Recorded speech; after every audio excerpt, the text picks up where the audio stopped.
for the young people among you, a special word.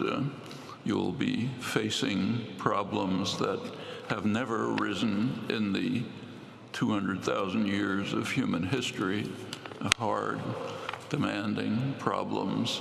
It's a burden that you can't ignore, and we'll all, you in particular, and all the rest of us will have to be in there struggling hard to save the human species from a pretty grim fate. Well, my wife and I happened to be in Europe on November 8th, that fateful day. In fact, in Barcelona, where we watched the results come in.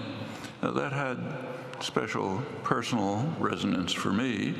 The first article I wrote, or at least that I can remember, was in February 1939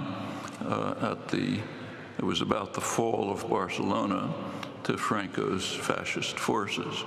And the article, which I'm sure was not very memorable, was about the apparently inexorable spread of fascism over Europe and maybe the whole world.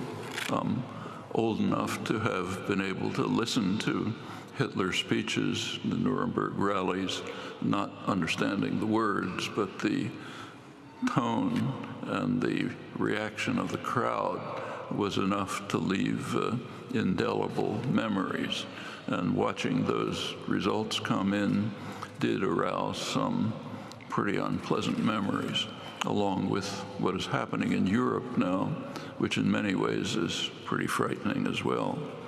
Well, the reaction to November 8th in Europe was disbelief, shock, horror. It was captured pretty eloquently in on the front cover of the major German weekly Der Spiegel. It depicted a caricature of Donald Trump presented as a meteor hurtling towards Earth, mouth open, ready to swallow it up. And the top headline read, "Thus ended der Welt," the end of the world, small letters below, as we have known it. There might be some truth to that concern, even if not exactly in the manner in which the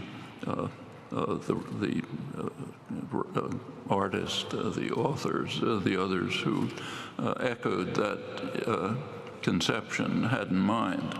It had to do with other events that were taking place right at the same time, November 8th, events that I think were a lot more important than the ones that have captured the attention of the world in such an astonishing fashion. Events that were taking place in Morocco, Marrakesh, Morocco. There was a conference there of 200 countries, the so-called COP22. Their goal at this conference was to implement the rather vague promises and commitments of the preceding international conference on global warming, COP21 in Paris in December 2015, which had in fact been left vague for reasons not unrelated to what happened on November 8th here.